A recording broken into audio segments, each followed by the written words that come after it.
मैं जिन आयतों को पढ़ूंगा आप भी उन आयतों को मेरे साथ मनन करेंगे। एक बात याद रखो, परमेश्वर कुछ भी बिना वचन के नहीं करता। हालेलुया। परमेश्वर ने कहा अब्राहम मेरी उपस्थिति में चलता जा और सिद्ध होता जा। उस टाइम कहा जब अब्राहम को बहुत अधिक बेटे की जरूरत थी, जब बातें सुन सुनकर कि मैं तुझे ये दूंगा वो दूंगा, शायद वो थक भी चुका होगा। और बाइबल कहती है उसे शक रूपी ये भी विश्वास हो गया था कि अब मेरे कोई भी बेबी नहीं होगा। और जब परमेश्वर उसके सामने प्रकट हुए और परमेश्वर ने कहा मेरी उपस्थिति में चलता जा और सिद्ध होता जा, तो परमेश्वर ने उसे सिर्फ खिजाने के लिए यह बात नहीं बोली। जैसे एक व्यक्ति बहुत प्यासा हो और आप उस व्यक्ति के पास जाके बोले अच्छा तू चौथे कमरे में जाके लेट जा, या चौथे कमरे में चला जा, या तू फलाने घर में चला जा, सब ठीक हो जाएगा। वो बोलेगा मैं प्यासा हूं भाई, मैं प्यासा हूं, मुझे पानी चाहिए, अपनी सलाहें मत दे। पर उस बंदे को यह नहीं पता कि अगर वो चौथा घर बोल रहा है यहां से चला जा, तो उसी घर में पानी है। कितने मेरी बात को समझ रहे हैं? अगर परमेश्वर ने अब्राहम को कहा था कि मेरी उपस्थिति में चलता जा और सिद्ध होता जा, तो उसके पीछे परमेश्वर का एक रीजन था कहने का, क्योंकि तेरे बेटे होने की प्रॉब्लम यह है कि अभी तक वो नहीं हुआ क्योंकि तू सिद्ध नहीं।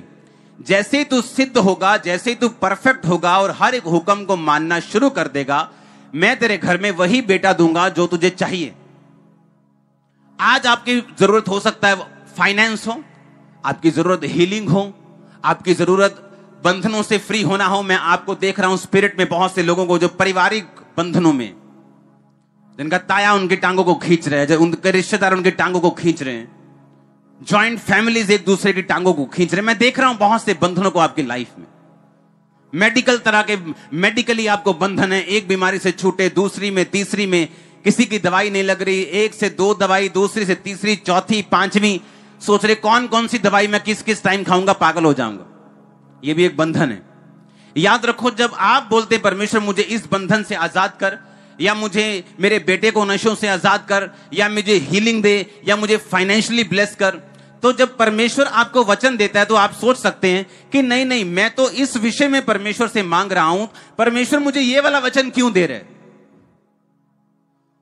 अब्राहम भी यह बात बोल सकता था कि नहीं परमेश्वर मुझे ऐसा कुछ बता जिससे मेरे बेटा हो जाए, मुझे ऐसी बात बता, मेरे सामने प्रकट होकर तू ऐसा बोल कि जा दिन रात के 40 रोजे रख, मैं तुझे संतान दे दूंगा। जा तू ऐसा कर, इतना ये कुछ कर दे, मैं तुझे संतान दे दूंगा। लेकिन जब परमेश्वर उसके सामने प्रकट हुआ, परमेश्वर ने कहा सिद्ध होता जा। अब उसे मालूम था कि सिद्धता वो किस बात में उसके जिंदगी में नहीं।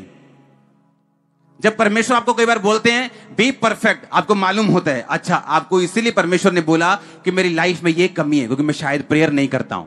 आपको आपकी कमी मालूम होती, हाँ ये मेरी कमजोरी है, ये मेरी प्रॉब्लम है, इसलिए परमेश्वर बोला। आपको मालूम होता है कि परमेश्वर आपको किस विषय में आपसे बात कर रहे हैं।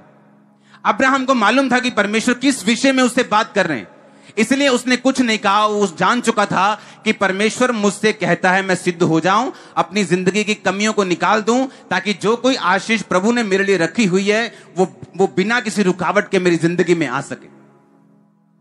अब जो वचन मैं आपसे बात करूंगा, जिस वचन के बारे में, उस वचन को तोड़ने के कारण मैं आपको कहता हूं कि दुनिया की अगर जितनी भी मिनिस्ट्रीज गिरी हैं वो उसके कारण गिरी हैं। 90% विश्वासी उस कमी के कारण गिरे हैं। और अगर इस कमी के ऊपर आप कब्जा कर लें, इस कमी के ऊपर अगर आपने काबू पा लिया, आपकी लाइफ में बहुत सी ऐसी प्रॉब्लम्स हैं, बहुत सी ऐसी दिक्कतें हैं, वो चली जाएंगी और ब्लेसिंग्स एंटर करेंगे। आप सोचते होंगे परमेश्वर मुझे फाइनेंशियली ब्लेस करने के लिए किसी बंदे को भेजेगा जो 50 लाख का बैग लिए हुए मेरे पास आएगा, लेकिन कई बार परमेश्वर ऐसा ब्लेस नहीं करता। आपको लगेगा कि परमेश्वर मुझे शायद किसी डॉक्टर से मिलवा दे और मेरा गर्भ खुल जाए, आपको लगेगा कि शायद कुछ ऐसा हो जाए, लेकिन कई बार परमेश्वर ऐसे काम नहीं करता, क्योंकि बाइबल कहती है उसके काम करने में और हमारे काम करने में जमीन और आसमान का फर्क है। उसके सोचने में और हमारे सोचने में जमीन और आसमान का फर्क है। हालेलुया। निर्गमन 20 उसकी 24 आयत को पहले मैं पढ़ूंगा।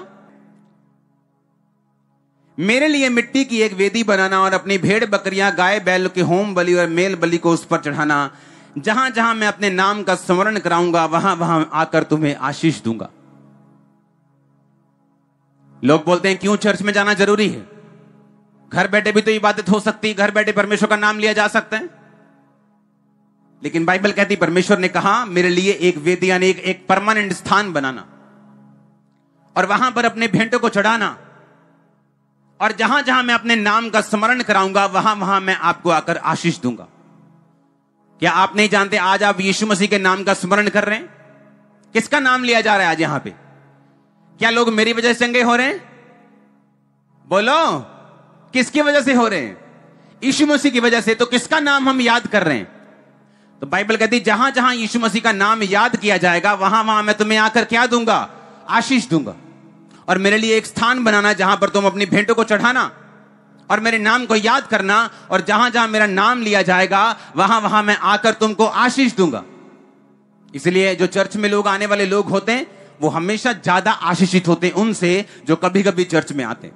उनकी स्पिरिचुअल लाइफ ज्यादा प्रोटेक्टेड होती, उनकी स्पिरिचुअल लाइफ ज्यादा इनलाइटेंड होती, ज्यादा वो देख सकते हैं, उनकी स्पिरिचुअल आईज ज्यादा ओपन होती और वो चीजों को अच्छी तरह से समझ सकते हैं जो आम लोग नहीं समझ सकते। अब्राहम की आशीष मिलने में और ना मिलने में अब यही फर्क रह गया था कि कौन सी ऐसी चीजें थी जो उसके आसपास हो रही थी जो अब्राहम की आत्मिक समझ में नहीं आ रही थी, और परमेश्वर उससे कह रहा था कि उस समझ में लेके आ उन चीजों को, अपनी कमियों को निकाल तो मैं तुझे वहां पर आकर आशीष दूंगा।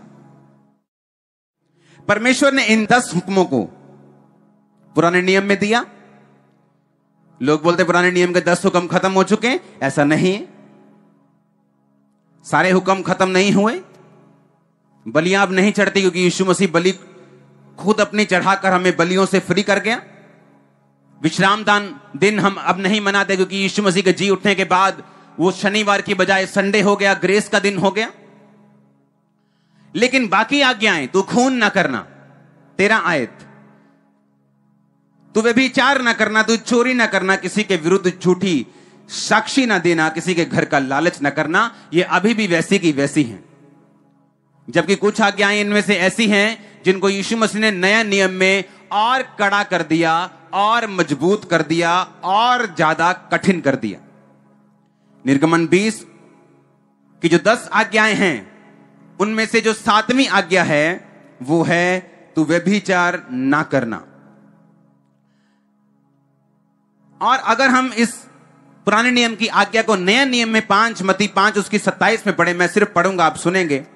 तुम सुन चुके हो कि कहा गया था, कब कहा गया था?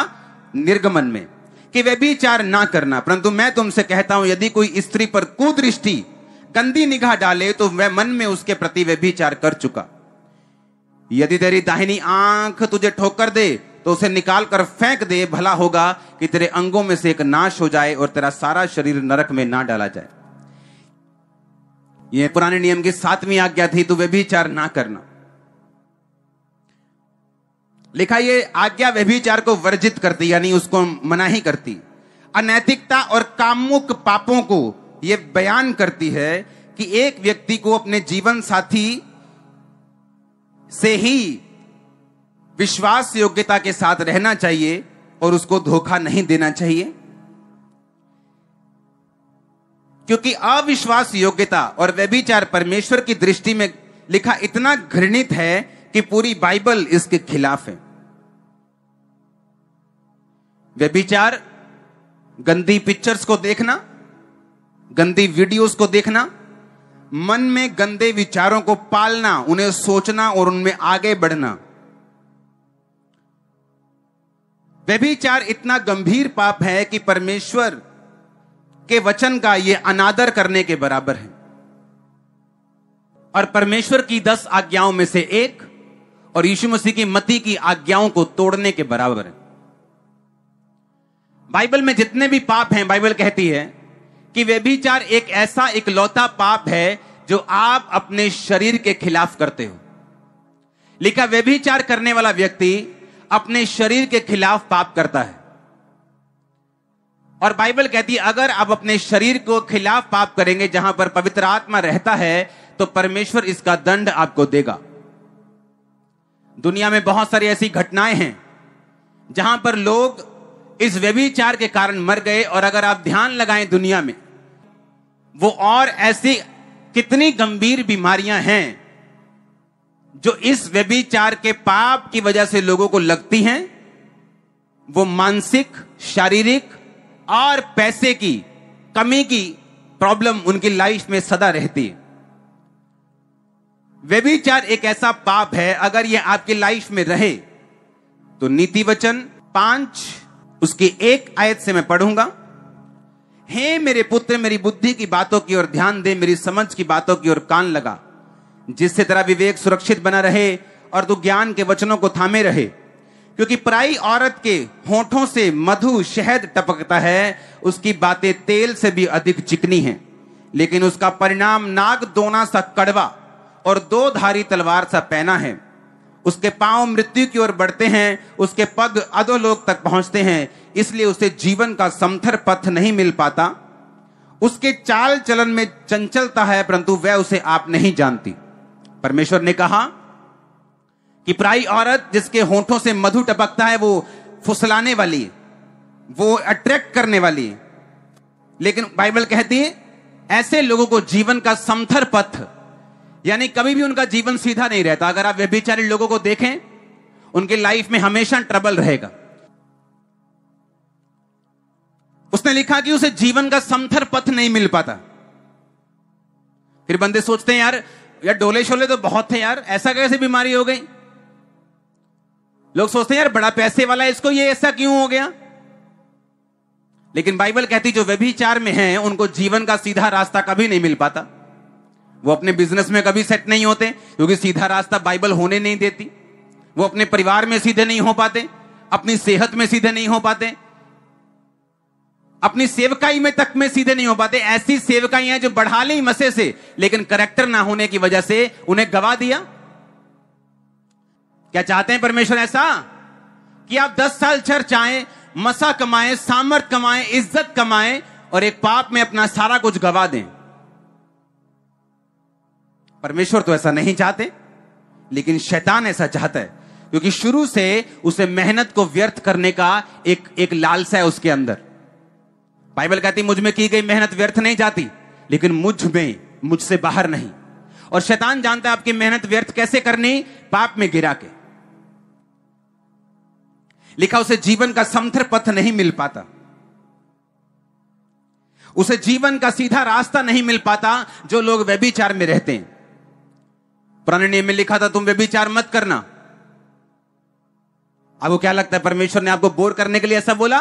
क्योंकि परमेश्वर जानता है कि ये शैतान के हथियार हैं, ताकि आपको जीवन का समथर, क्लीन, सीधा रास्ता ना मिल पाए, आप इधर उधर भटकते रहें, आपकी जिंदगी में शैतान काम करता रहे। यह शैतान की योजना थी। बाइबल कहती है दाऊद की जिंदगी में व्यभिचार के अलावा पूरी दुनिया में, पूरी लाइफ में कोई पाप नहीं पाया गया, और उस पाप के दूरगामी परिणाम थे क्या? उसके घर में तलवार चली, क्योंकि उसने बेतशेबा के पति को तलवार से मारकर उसे अपना कर लिया।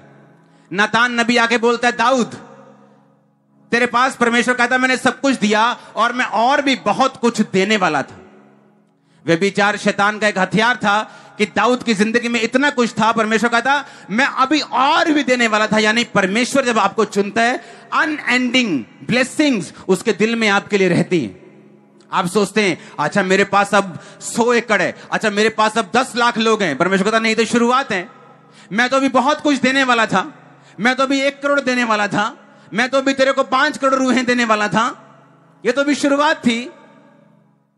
मैं तो तेरे को और बड़ा बिजनेस देने वाला था, मैं तो तेरी चंगा करने वाला था। सोचो परमेश्वर आपसे क्या कहता होगा। और परमेश्वर ने कहा तूने बेतशेबा को अपना करके उसके पति को तलवार से मरवा दिया, इसलिए अब तेरे घर में भी तलवार चलेगी। और बाइबल कहती उसके घर में तलवार चली, उसके अपने बेटे ने दूसरे सौतेले भाई को मार दिया और उस परिवार में खून हुए, और वो परिवार दाऊद के भी खिलाफ हुआ, फिर उसका खून हुआ और ये खून चलता रहा, क्योंकि दाऊद ने व्यभिचार का पाप किया। उसे जीवन का समथर पथ नहीं मिला। माफी मांगने पर माफ कर दिया गया, लेकिन रास्ता सेम नहीं रहा। माफी मांगने पे मिल जाती, लेकिन अब आप रास्ता वो नहीं।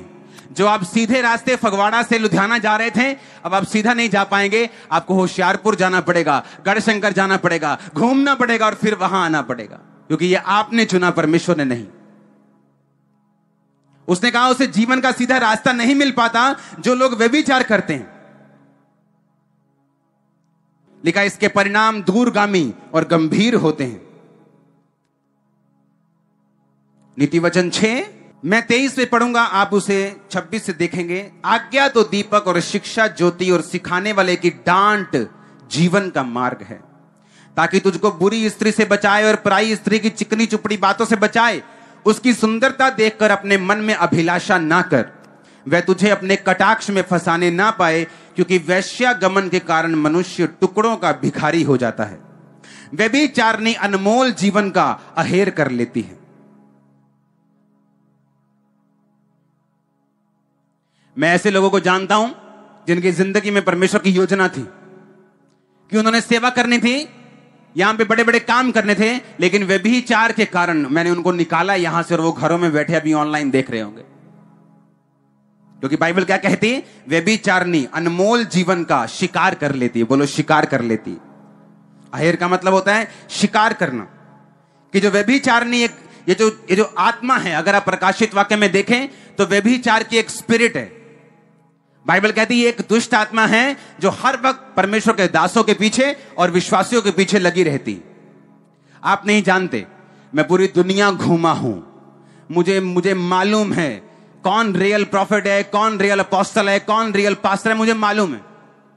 मैं जानता हूं लोग कितने धोखेबाज हैं, कितने व्यभिचारी हैं, कितने चोर हैं, मैं सब जानता हूं। और मुझे मालूम है एंड क्या होगा उनका। क्योंकि बाइबल कहती व्यभिचारिणी अनमोल जीवन का शिकार कर लेती। लिखा क्या हो सकता है कोई अपने छाती पर आग रख ले और उसके कपड़े ना जले? क्या हो सकता है कोई अंगारों पर चले और उसके पांव ना झुलसे? जो पराई स्त्री के पास जाता है वो ऐसा ही है, वरन जो कोई उसको छुएगा वो दंड से ना बचेगा। 32-33 आयत को मैं पढ़ूंगा। जो पर स्त्री गमन करता है वो निर्बुद्धि है, वो अपने प्राणों को नष्ट करना चाहता है, वही ऐसा करता है। उसको घायल और अपमानित होना पड़ेगा और उसकी नामधराई कभी ना मिटेगी। परमेश्वर ने कहा जो व्यभिचार करेंगे उसका असर क्या होगा?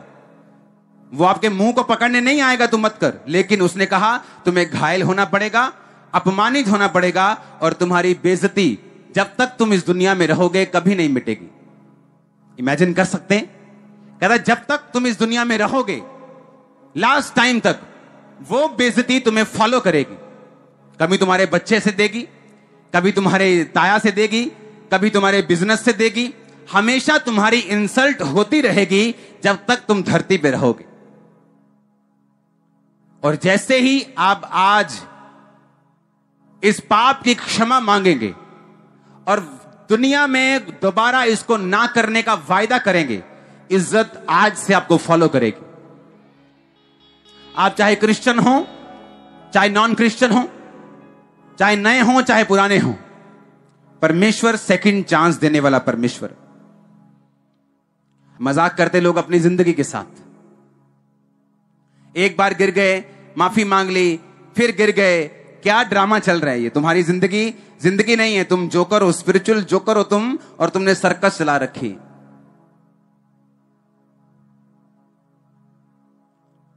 नए नियम में पौलुस कहता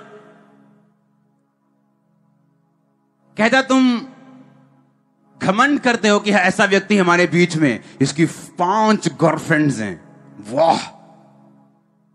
कहता ऐसा व्यक्ति निकाल दिया जाए, शरीर के विनाश के लिए शैतान को सौंप दिया जाए।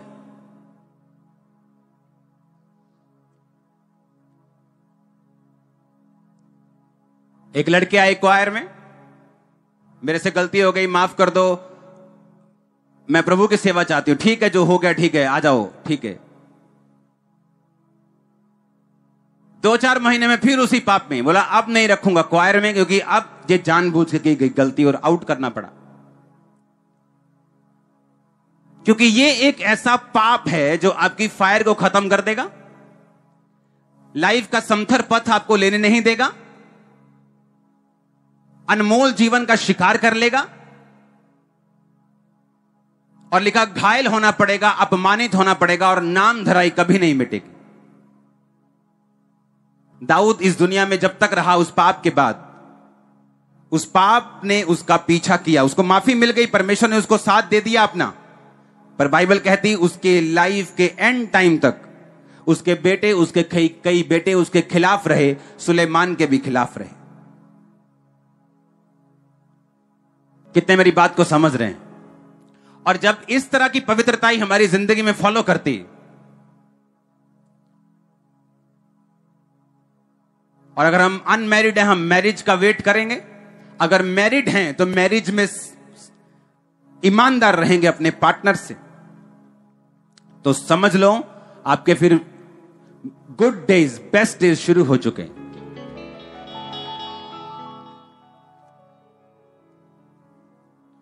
क्योंकि बाइबल कहती है इसके परिणाम दूर वाले। इसके परिणाम कौन से हैं? दूरगामी और गंभीर।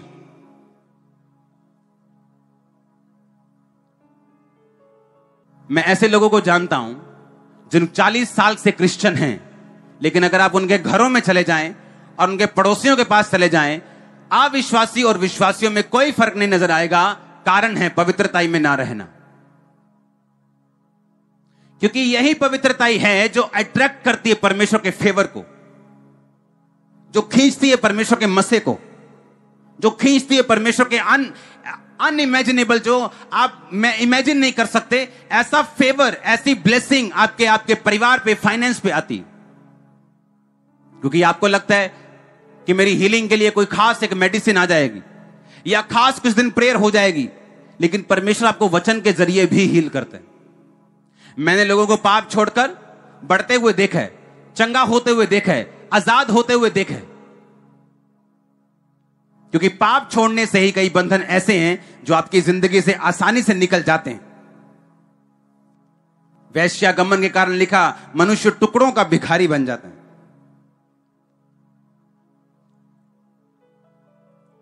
बाइबल कहती है परस्त्री गमन करने वाले, जादू करने वाले, टोना करने वाले, व्यभिचार करने वाले परमेश्वर के राज्य के वारिस नहीं होंगे। अगर जिंदगी में लंबा जाना है तो आपको इस तरह की पवित्रता अपनी जिंदगी में फॉलो करनी पड़ेगी। अपने पड़ोसी को बोलो पवित्र बन। परमेश्वर के वचन का अनादर मत कर, क्योंकि तू परमेश्वर का उत्तराधिकारी नहीं बन सकता अगर तू अपना जीवन वैश्याओं के हाथ में और व्यभिचारियों के हाथ में दे दे। हालेलुया। उसने कहा व्यभिचारिणी अनमोल जीवन का शिकार कर लेती। आप चाहते हैं आपका अनमोल जीवन शिकार हो?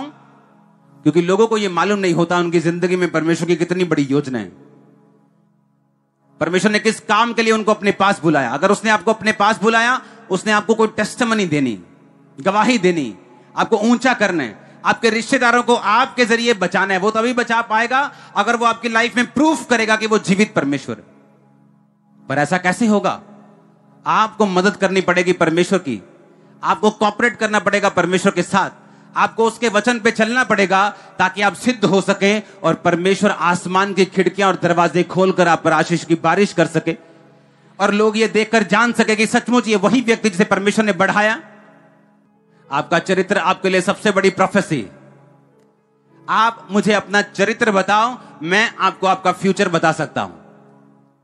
आपका कैरेक्टर आपकी सबसे बड़ी प्रोफेसी, आपका चरित्र आपकी सबसे बड़ी प्रोफेसी। बाइबल कहती याकूब जब अपने बेटों को आशीर्वाद देने लगा तो सब बेटों को बुलाया और उनके चरित्र के हिसाब से उनको प्रोफेटिक वर्ड्स दिए। जो कुछ उन्होंने पास्ट में किया उसका असर हुआ, चाहे अच्छा किया तो अच्छा, बुरा किया तो बुरा। परमेश्वर माफ करने वाला परमेश्वर है। इसका मतलब यह नहीं कि आप बार बार गुनाह करें, वो माफ करने वाला परमेश्वर है। इसकी गंभीरता को समझते हुए, इसकी वैल्यू को समझते हुए आगे से हम पाप ना करें। बाइबल कहती इमेजिन करो एक 18 साल का लड़का, एक 17 साल की लड़की, बॉयफ्रेंड गर्लफ्रेंड है आपस में, और यही वो टाइम था जब परमेश्वर ने गाइड करना था कि बेटा तू इधर जा, तू इंजीनियर नहीं बनेगा, तू सीए में जाएगा, तू अकाउंटेंट बनेगा, क्योंकि तेरी प्लानिंग, प्रभु की मेरी प्लानिंग तेरी जिंदगी में ये है। पर वो किसी से प्रभावित है, वो उसे लगता है कि मैं इंजीनियर बन जाऊंगा और मैं सीधा गूगल में जाऊंगा जॉब करने के लिए, लेकिन इसके लिए वो चुना नहीं गया। मालूम कैसे हो? मालूम तब होगा जब परमेश्वर उससे बात करेंगे। लेकिन उसी टाइम पे जब परमेश्वर ने बात करनी थी, शैतान को मालूम है कि परमेश्वर इससे बात करेंगे, और अगर मैं इसके पाप में फंसा के इसके कानों को मोटा कर दूंगा तो ये परमेश्वर की बात को सुन नहीं पाएगा। और इसलिए बाइबल कहती व्यभिचारिणी अनमोल जीवन का अहेर कर लेती। अब वो बंदा क्या कर रहा है? इंजीनियरिंग कर रहा है, मार्क्स भी अच्छे आ रहे हैं, लेकिन फिर भी लाइफ में ब्लेसिंग नहीं। क्यों? क्योंकि वो बना नहीं है उस काम के लिए, वो बना है किसी और काम के लिए। और वो बताएगा कौन? बताएगा परमेश्वर का आत्मा। वो बताएगा कब? जब हम सिद्धता में चलेंगे और परमेश्वर के वचन को तोड़ेंगे नहीं। इमेजिन करो, शादी करनी है 30 साल में, 18 साल में उस बॉयफ्रेंड की जरूरत क्या है? वो 12 साल तुम उसके भाई बन के रहोगे, जिथे आएगी उथे जाना, ट्यूशन से चली गई हैं, अच्छा घर आ गई हैं, अच्छा रोटी खा ली है, पानी पी लिया, क्या ड्रामा लगाया हुआ है। अब तेरे बनने का टाइम और शैतान तुझे बिगाड़ रहा है। और जब तब बन गए और जब मैरिज का टाइम होगा, परमेश्वर उस हिसाब से तुम्हें आपका पार्टनर देगा जो उस विजन को आगे लेके जाएगा, बल्कि पीछे खींचने वाला नहीं होगा। हर एक चीज टाइम पर अच्छी लगती है। जिस दिन आपने घर की नींव डाली थी, उसी दिन फ्रिज ले आओ और घर के बाहर खड़ा कर दो और बहस करो, फ्रिज नहीं चाहिए क्या? पाजी चाहिए नहीं फ्रिज, ठंडा पानी नहीं पीना ही। उसी दिन घर के बाहर एसी लगा दो, बोलो ले चाहिए नहीं एसी, करनी गर्मी है। पहले घर तो बनाओ, एसी लगाने का टाइम आएगा वो भी लगेगा ना। जब फ्रिज लगाने का टाइम आया लग जाएगा। घर बना नहीं, लेकिन एसी फ्रिज खरीद लिया, और जब तक घर बनेगा उसकी कबाड़ हालत हो चुकी होगी धूप में रह रहे। आपको क्या चाहिए? आपको क्या लगता है परमेश्वर से ज्यादा मालूम है आपको? और कब चाहिए? क्या आपको लगता है परमेश्वर से ज्यादा मालूम है आपको? आपको कब चाहिए और कितना चाहिए और कौन सा चाहिए, वो राइट टाइम पर आपको देगा। आदम ने नहीं कहा मैं बड़ा कल्ला, मैं प्रभु कुछ सोचता क्यों नहीं तू? वो काम कर रहा था जो परमेश्वर ने ठहराया। और बाइबल कहती परमेश्वर ने देखा आदम मेरा काम कर रहा है, मैं इसके लिए सहायक बनाऊंगा। जब वो आपको देखेगा पवित्रताई में चलते, वो जान लेगा मुझे इसे बिजनेस देना जरूरी है। वो जान लेगा मुझे हीलिंग देना जरूरी है। वो जान लेगा मुझे कौन सी बात कब देनी है। सब बात टाइम पर आएंगे यीशु मसीह के नाम में। अगर आमीन हो चाहे चर्च।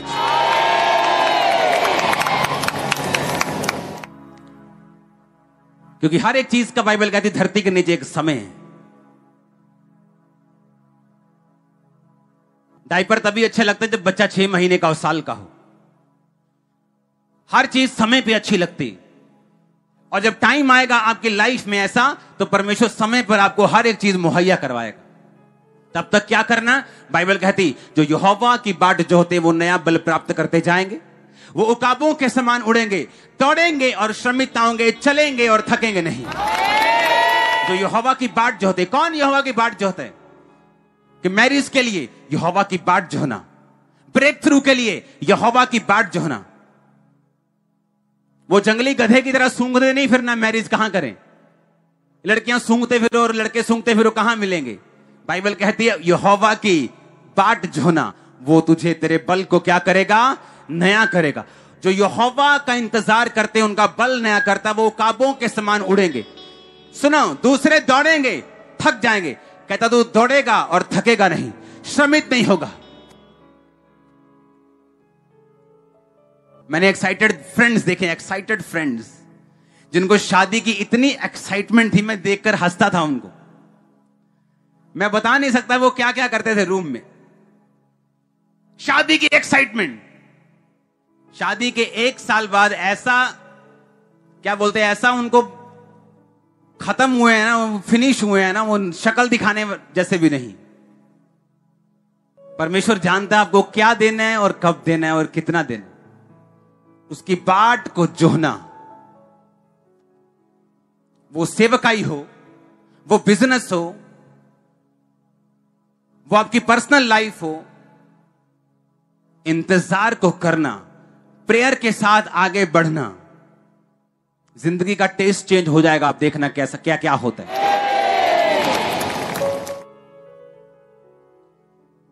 और जब शैतानी डिस्ट्रैक्शन को हम अलाउ करते हैं, हम फालतू की फाइट्स को भी अलाउ करते हैं। वो फाइट्स परमेश्वर ने हमें नहीं दी, वो हमने खुद खरीदी, वो हमने खुद कमाई है, वो परमेश्वर के वचन को तोड़कर हमने खुद देखी।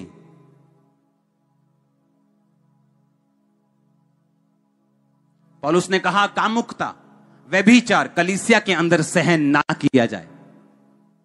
लेकिन मैं ऐसी कलीसियाओं को जानता हूं जहां ऊपर से टॉप से लेकर नीचे तक लोग व्यभिचार में। परमेश्वर का गिफ्ट काम करना अलग बात है, उसका कैरेक्टर अलग बात है। एक व्यक्ति गिफ्ट लेके प्रभु से कैरेक्टरलेस हो सकता है, लेकिन गिफ्ट वैसे ही काम करेगा। इसलिए अंत के टाइम में परमेश्वर ने कहा, वो कहेंगे हमने तेरे नाम से ये किया वो किया, और परमेश्वर बोलेगा मैं तुझे जानता भी नहीं। अगर आप चाहते हो आपकी लाइफ का बेस्ट ना खोए और वही आपको मिले जो आपके लिए डिजाइन किया गया है, आज से आप पवित्रताई में जिएंगे यीशु मसीह के नाम में। और मर्जी आपकी है, मैं अब आपको पकड़ने वाला थोड़ी हूं घर आके। मैं आपको वचन दे सकता हूं, क्योंकि अगर मैं पीछा नहीं कर सकता, यह वचन आपका पीछा करेगा। आपको मालूम होगा अब बढ़ना मेरे हाथ में है, आशीष लेना मेरे हाथ में, आगे जाना मेरे हाथ में। ऐसे लोग भी हैं जो आए चर्च हैं लेकिन घूम इस समय वंडरलैंड में रहे होंगे। और सोचो जब लाइफ में वो मांगेंगे इमरजेंसी में, और वो रोएंगे और परमेश्वर हंसता होगा। आपको देखना होता है शैतान कहां से आपको अटैक कर रहा है। अपने शरीर के अपना चाल, अपनी ढाल इस तरह से बना के रखनी है कि आप किसी के लिए पाप का कारण ना हो। और अगर कोई आपको भरमाने की कोशिश करे तो आपको मालूम हो ये शिकार करने आया। बात छोटे होने की या बड़े होने की नहीं। बाइबल कहती दाऊद अपने परिवार का त्यागा हुआ बच्चा था, सबसे अलग थलग काम करने वाला, छोटू मोटू काम करने वाला, लेकिन प्रभु ने उसे चुना। पता है क्यों? पवित्रताई के कारण। उस जेल में भी यूसुफ छुड़ाया गया, क्यों? पवित्रताई के कारण। पवित्रताई एक ऐसा हथियार है, अगर आपने इसे अपना लिया, आपकी लाइफ का बड़े से बड़ा बंधन एक दिन टूट जाएगा। आपको मालूम क्या? वो बड़े से बड़ा क्यों ना हो, टूटने में चाहे उसे 10 साल लग जाएं, वो बात अलग है। परमेश्वर की योजना के ऊपर निर्भर करता है, वो 1 साल में टूटे कि 10 साल में के 1 दिन में टूट जाए, वो प्रभु पर निर्भर करता है। उसकी योजना के हिसाब से हर एक बंदे की लाइफ में अलग अलग है। लेकिन मैं आपको हथियार दे रहा हूं, मैंने इसे अपनाया है, मैंने इसे यूज किया है, मैंने इसका असर देखा है। पवित्रताई एक ऐसा हथियार है, अगर आप इसे यूज करेंगे, अपनी लाइफ का सबसे बड़ा बंधन आप टूटते हुए देखेंगे। वो कोई भी हो सकता है, बीमारी हो सकती है, परिवार का हो सकता है, फाइनेंशियल हो सकता है, एनीथिंग। वो नाम ले लो क्या है। अगर आप चाहते हो कि शैतान आपका शिकार ना करे, आपको इस पाप से दूर रहना होगा। दिमागी व्यभिचार, फोटोज, वीडियोस, मन की इच्छाएं। लिखा जब मन की इच्छाओं को सेकते हैं तो वो पाप को जन्म देती है। हालेलुया।